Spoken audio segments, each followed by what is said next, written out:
বন্ধুরা, আশা করি সবাই ভালো আছেন। তো বন্ধুরা, এখন যে ছবিটার বিষয়ে কথা বলবো, তো সেই ছবিটা রিকোয়েস্ট করেছে আমার একজন সাবস্ক্রাইবার বন্ধু, এবং ছবিতে অভিনয় করেছেন রুবেল, এবং অবশ্যই রুবেল, অরুণা বিশ্বাস সহ আরও অনেকে ছবির মধ্যে অভিনয় করেছে। তো ছবির নাম হচ্ছে ঘৃণা, যেটা রিলিজ করেছিল 1994 সালে, এবং পরিচালক ছিল হচ্ছে মালেক আফসারি। তো সেই ছবিটাকে নিয়ে এখন আমি কথা বলবো। তো তার আগে প্রত্যেকটা বন্ধুকে অনুরোধ করে রাখবো, আপনারা চ্যানেলে নতুন হয়ে থাকলে অবশ্যই আপনারা চ্যানেলটা সাবস্ক্রাইব করে নেবেন।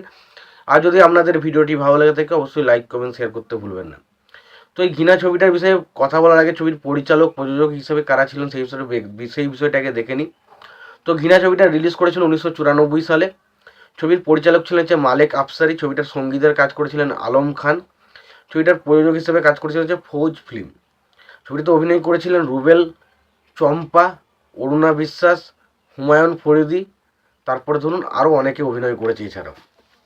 তো এই ছবিটা নিয়ে যদি কথা বলি, দেখুন এই ছবিটা অনেকটা পুরনো ছবি, বাট ছবির কনসেপ্টটা কিন্তু মোটামুটি ঠিকঠাক, একটা ভালো লাগতে পারে। এবার দেখুন, ছবিটার মধ্যে যেটা কনসেপ্ট আমরা দেখেছি সেটাকে আমাদের বিশাল কিছু ভালো লেগেছে বা নতুন কিছু দেখতে পেয়েছি সেরকম কিন্তু নয়।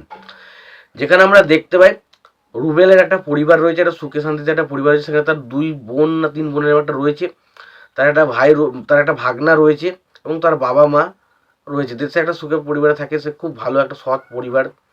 এবং দেখা যায় যে কিছুদিন পর দেখা যায় যে রুবেলের আর কি বাবার যে চাকরিটা সেটা চলে যায়, সে রিটায়ার হয়ে যায়, এবং তার পরবর্তী সময় রুবেল বিভিন্ন রকমভাবে খবরের কাগজ বিক্রি করা শুরু করে।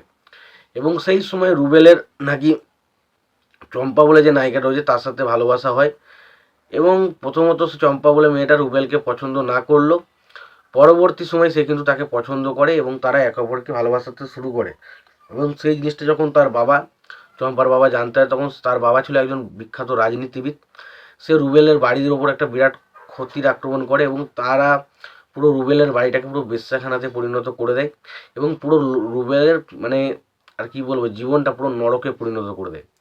এরপর রুবেল কিভাবে তার পরিবারের হওয়া অত্যাচার ওপর বা তার ওপর যে একটা দাগ লেগে যাওয়া, সেই জিনিসটার বিরুদ্ধে কিভাবে প্রতিশোধ নেয়, সেটা জানতেই সিনেমাটা দেখতে হবে, যেটার নাম অবশ্যই আপনারা বললাম ঘৃণা।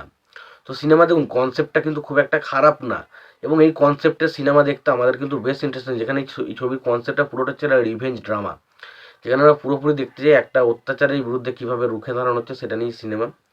তো এখানে যে পলিটিশিয়ানের যে বিষয়গুলো দেখানো হয়েছে ছবির মধ্যে, সেটা কিন্তু আমার কাছে বেশ ভালো লেগেছে, রাজনৈতিক বিষয়গুলো। এবং এখানে দেখবেন একটা জায়গা রয়েছে যেখানে আর কি রুবেলের পরিবারের 6জন সদস্য মারা যাচ্ছে একবারে আত্মহত্যা করে। সেই জায়গাটা বিশাল কষ্টদায়ক ছিল, এবং পরবর্তী সময় রুবেলের যে রিভেঞ্জটা নেওয়া এবং যেভাবে এক এক করে প্রতিশোধগুলো নেয়, সেগুলো সত্যি দেখার মতো ছিল, সেগুলো দেখতে মজা লাগে। এবং ওর মধ্যে বিশাল কিছু ছিল না, তবে যেভাবে প্রতিশোধগুলো এক এক করে নেয় সেগুলো দেখতে সত্যিই মজা আসে। এবং ছবির মধ্যে ইমোশনাল জায়গাগুলো কিন্তু কিছু কিছু জায়গায় সত্যি ওয়ার্ক করে।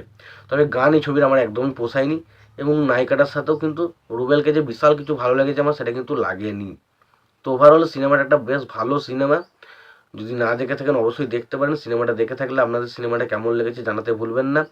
ভিডিওটি ভালো লেগে থাকলে অবশ্যই লাইক কমেন্ট শেয়ার করে দেবেন। চ্যানেলটা নতুন হয়ে থাকলে অবশ্যই আমাদের চ্যানেলটা সাবস্ক্রাইব করে নিয়ে পাশে বেল আইকনটা অবশ্যই প্রেস করে দেবেন। ভালো থাকবেন, সুস্থ থাকবেন, দেখা হচ্ছে পরের ভিডিওতে।